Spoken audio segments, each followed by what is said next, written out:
우리에게 주신 하나님의 말씀은 시편 84편 1절에서 12절 말씀입니다. 만군의 여호와여, 주의 장막이 어찌 그리 사랑스러운지요. 내 영혼이 여호와의 궁정을 사모하여 쇠약함이여 내 마음과 육체가 살아계시는 하나님께 부르짖나이다. 나의 왕 나의 하나님 만군의 여호와여, 주의 제단에서 참새도 제 집을 얻고 제비도 새끼들 보금자리를 얻었나이다. 주의 집에 사는 자들은 복이 있나니 그들이 항상 주를 찬송하리이다. 주께서 힘을 얻고 그 마음에 시온의 대로가 있는 자는 복이 있나이다.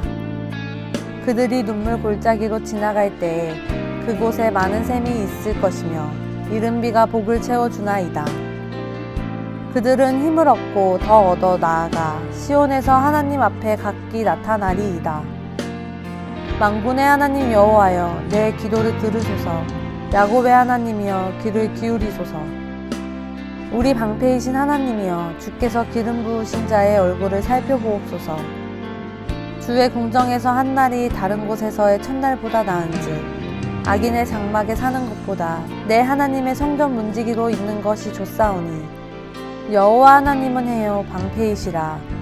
여호와께서 은혜와 영화를 주시며 정직하게 행하는 자에게 좋은 것을 아끼지 아니하실 것임이니이다.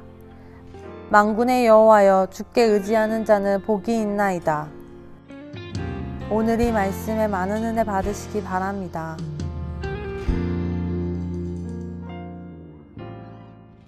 시편 84편은 성전에 나아가야 하지만 나아갈 수 없는 어떤 상황에 처해 있는 그런 하나님의 백성들의 간구다. 우리가 이렇게 해석하는 것이 일반적인 시편을 연구하는 구약학자들의 일종의 주장이고 또 이 시편의 배경이라고 볼 수 있습니다. 이제 구약 시대 가운데 성전은 이스라엘 사람들에게는 삶의 일종의 중심이기도 하고 또 그 나라의 말하자면 이스라엘이라는 한 국가의 신정 국가의 중심을 이루었죠. 지금 저희한테 적용하자면 저희가 하나님께 간절하게 예배하고 싶은데 예배할 수 있는 교회 공동체에 나아갈 수 없을 때 그때 우리가 시편 84편을 우리의 삶 가운데 또 신앙 가운데 적용해 볼 수 있겠습니다. 예배하고 싶은데 교회에 나갈 수 없는 상황에 있을 때 이런 질문을 하게 됩니다. 교회는 나의 삶에서 어떤 의미가 있는가? 여기 지금 시편 84편은 그 당시 이스라엘 사람들의 질문으로 하면 예루살렘의 성전은 나의 삶에서 어떤 의미가 있는가? 이런 질문을 던져볼 수 있는 거죠. 이스라엘 사람들에게 성전이 특별한 것은 제사 드리는 곳이었기 때문입니다. 제사는 곧 지금으로 얘기하면 예배라고 볼 수 있죠.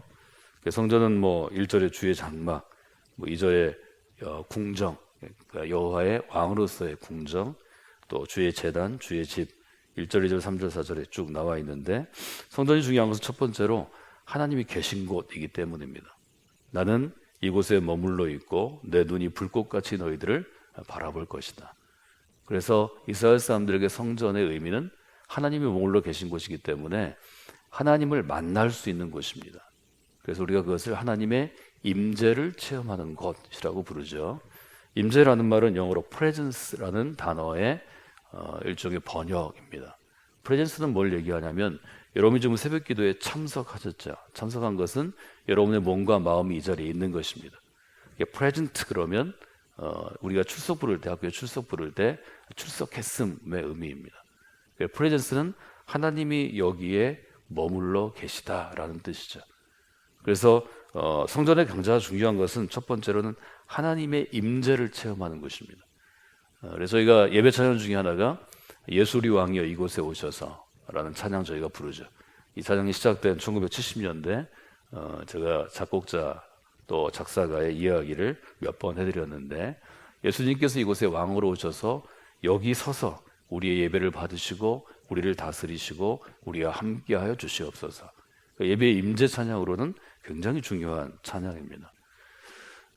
이스라엘 사람들에게서 성전이 하나님의 임재를 체험하는 곳이고 신약 시대를 살아가는 저희에게는 이 교회 공동체가 사용하는 공간, 그래서 저희가 처치 빌딩이라고 교회 건물, 교회당이라고 부르는 공간을 그냥 성전이라고 부르는 것은 뭐 단어로 보면 이것은 구약의 성전이 아니다 이렇게 주장하는 사람들이 있는데 저희는 뭐 의미로 쓰는 거죠. 우리 교회가 예배하는 특별히 구분된 공간이고 이곳에 하나님께서 우리가 예배할 때마다 내려와서 우리의 예배를 받으신다 하는 고백입니다. 굉장히 귀한 고백이죠. 그래서 우리가 예배 공간을 소중하게 여기고 강단도 굉장히 소중하게 여기는 거죠. 하나님의 임재를 체험하는 곳이기 때문에 중요하다는 거죠. 두 번째로 중요한 것은 하나님의 은혜를 체험하는 곳이기 때문에 그렇습니다. 여러분이 교회 또 교회가 사용하는 거룩한 공간, 지금 뉴스페이스라고 건축하면서 이름을 붙였는데 이곳은 하나님의 은혜를 체험하는 곳이다. 이렇게 여러분들이 기억하셔야 합니다. 은혜는 예를 들면 사랑입니다. 하나님께서 우리를 사랑하시는 것을 경험하는 곳입니다. 그래서 하나님의 은혜는 하나님의 사랑을 경험하는 곳이고 이 하나님의 사랑은 하나님과의 교제 가운데 1차적으로 드러나죠. 2차적으로는 하나님을 믿는 성도와 성도의 교제 가운데 드러납니다. 그래서 성전은 하나님의 은혜를 체험하는 곳이고 우리에게는 교회가 하나님의 은혜를 체험하는 것입니다. 하나님의 은혜와 사랑을 체험하면 우리 안에 주어지는 두 가지 선물이 있죠. 하나는 무엇인가 하면 안식입니다. 3절에 이제 굉장히 중요한 일종의 비유가 있죠. 나의 왕 나의 하나님 만군의 여호와여 주의 제단에서 참새도 제 집을 얻고 제비도 새끼둘 보금자리를 얻었나이다. 추운 겨울에 참새가 됐든 제비가 됐든 뭐 제비야 따뜻한 곳으로 남쪽으로 날아간다 그러지만 철새니까 참새 같은 경우는 초마미 둥지에 자기 새끼들을 이렇게 품고 있죠. 집은 우리에게 따뜻함과 휴식을 주는 곳입니다. 안식을 주는 곳이죠. 사람들이든 살아있는 생명체들은 쉴 곳과 안식을 얻는데 그리스도인은 이스라엘의 백성 유대인들은 성전에서 그 안식을 체험하고 그리스도인은 교회에서 안식을 체험합니다.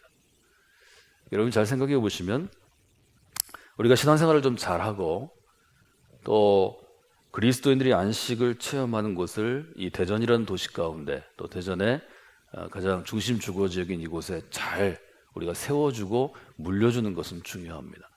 우리 아이들이 삶에서 안식을 교회 가운데 취할 때 좋은 교회가 그 시대에 있어야 되기 때문입니다. 이것은 아주 중요한 사명입니다.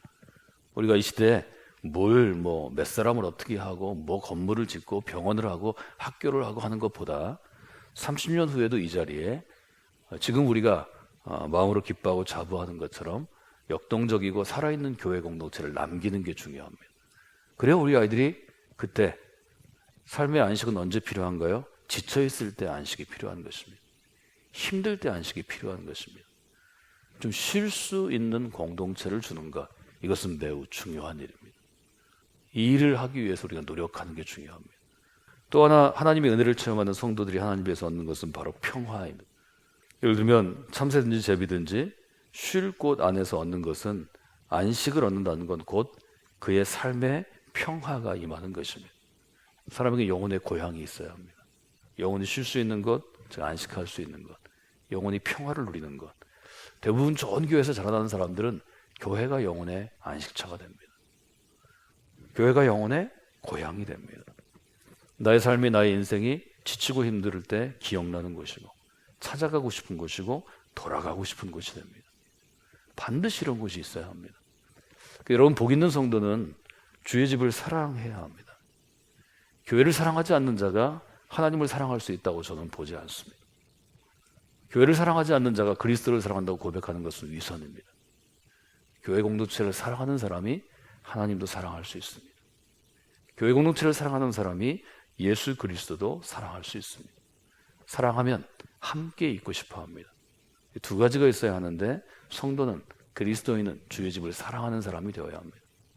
그리스도인은 주의 집에 머물러 있는 사람이 되어야 합니다. 자꾸 찾아오고 싶은 것이 되는 것입니다. 이스라엘 사람들에게 예루살렘의 성전이 삶의 뿌리요 신앙의 뿌리였듯이 우리에게는 눈에 보이지 않지만 혹은 보이는 건물 안에 있지만 교회 공동체가 생명의 뿌리이고 신앙의 나무가 되는 것입니다. 우리 교회가 그런 생명의 나무요, 생명나무의 뿌리 되기를 원합니다. 주의 집에 거하는 것, 교회를 사랑하는 이들, 성전을 사모하는 이들에게 주시는 축복이 세 가지가 있습니다. 첫째는 새로운 힘을 매일 주십니다. 하루를 새벽에 기도로 시작하는 사람은 새로운 힘을 얻습니다. 5절에 제가 우리 아이들이나 여러분들에게 암송하도록 하는 구절이 있죠. 주께 힘을 얻고 그 마음에 시온의 대로가 열린 자는 있는 사람은 복이 있습니다. 교회는 하나님께서 주시는 새 힘을 얻는 것입니다. 그 힘을 얻고 우리는 세상에 나아가 그리스도인으로 살아가는 것입니다. 그 힘은 나보다 약한 자를 짓누르라든지 굴림하라든지 이런 힘이 아니고 사랑할 힘을 주시는 것입니다. 하나님의 사람으로 살아갈 새 힘을 주시는 것입니다. 여기 보면 성전을 사모하는 사람들에게는 눈물이 기쁨으로 바뀌는 역사가 있다고 시편 84편은 이야기하죠. 6절에 보면 어떻게 되어 있죠? 그들이 눈물의 골짜기로 지나갈 때 그곳에 많은 샘이 있을 것이며 이른 비가 복을 채워 주나이다. 눈물의 골짜기는 어떤 곳인가요? 눈물의 골짜기는 메말라 있는 것입니다. 우기 때만, 말하자면 소나기가 올 때만 물이 넘치는 것입니다. 이것은 눈물 흘리는 것입니다. 이것은 고통스러운 것입니다. 이 눈물의 골짜기, 히브리어로 바카라는 눈물의 골짜기가 비가 오면 샘이 솟아난다는 거죠. 이 샘은 곧 기쁨의 샘이고 가뭄이 해갈되는 샘입니다. 그렇기 때문에 주의 집을 사모하는 이들, 주의 집에 있는 이들은 예외 없이 인생의 눈물이 기쁨으로 바뀌는 역사를 체험합니다. 우리 교회 가운데 삶의 눈물이 그리스도 때문에, 주님 때문에, 하나님 때문에 기쁨으로 바뀌는 역사가 매일 있어야 합니다. 그것들을 고백할 수 있어요. 간증할 수 있어야 합니다. 이게 없이는 교회는 교회다워지지 않습니다. 세 번째로 주의 집에 있는 이들에게는 어떤 하나님이 은혜를 주시나요? 어떤 공격으로부터도, 외부의 공격, 내부의 공격으로부터 보호해 주십니다. 9절에 어떻게 되어 있나요? 우리 방패이신 하나님이여 주께서 기름 부으신 자의 얼굴을 살펴보옵소서. 하나님께서 우리의 방패가 되어주신다 이렇게 약속하시죠. 방패는 전쟁에 쓰는 것입니다. 방패는 전쟁에서 특별히 화살이 올 때 우리를 보호해 주는 것입니다. 칼싸움할 때 쓰는 것은 방패가 아니라 왼쪽 이 팔꿈치 쪽부터 시작하는 일종의 호구입니다. 이것은 조그만 손방패입니다. 로마인들이 쓰던 방패는 또 팔레스타인 지역에 쓰던 방패들은 큰 방패입니다. 한 사람이 뒤에가 숨을 수 있는 방패, 1.5m 정도 되는 방패입니다. 로마의 군단이 천년을 지배할 수 있었던 것은 이 방패의 힘입니다.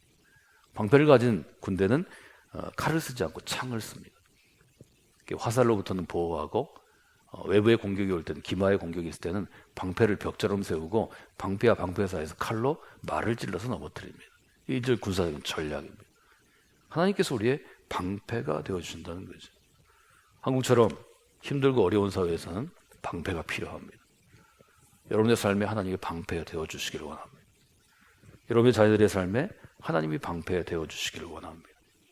이 점은 매우 중요한 것입니다. 주의 집에 있는 이들에게 하나님께서는 새 선물, 세 가지의 복을 주십니다. 새로운 힘을 주십니다. 눈물이 기쁨으로 바뀌는 놀라운 기적 역사를 일으키십니다. 여러분을 보호해 주십니다. 여러분, 그런 의미 때문에 여러분 스스로가 교회 공동체, 즉 주의 집을 사랑하는 그리스도인이 되셔야 합니다. 또 주의 집에 거하는 그리스도인, 마음으로 떨어져 있으나, 몸이 떨어져 있으나 안에 있으나 거하는 그리스도인이 되어야 합니다. 또 주의 집을 세우는 그리스도인이 되셔야 합니다. 저는 우리 교회가 대전에서 진짜 신앙생활을 하고 자기의 자녀들을 견고한 그리스도인을 세우려면 선택해야 될 교회 중에 하나라고 자부합니다. 여러분이 그런 교회인 될 수 있도록 여러분 성황교회에서 신앙생활 잘 하십시오. 하나님께서 그것을 굉장히 귀하게 여기실 것입니다. 그래서 성황교회를 잘 세우는 사람으로 주님이 이름 부르실 때 이름이 불리우는 그런 그리스도인 되시기를 주님의 이름으로 축원해 드립니다.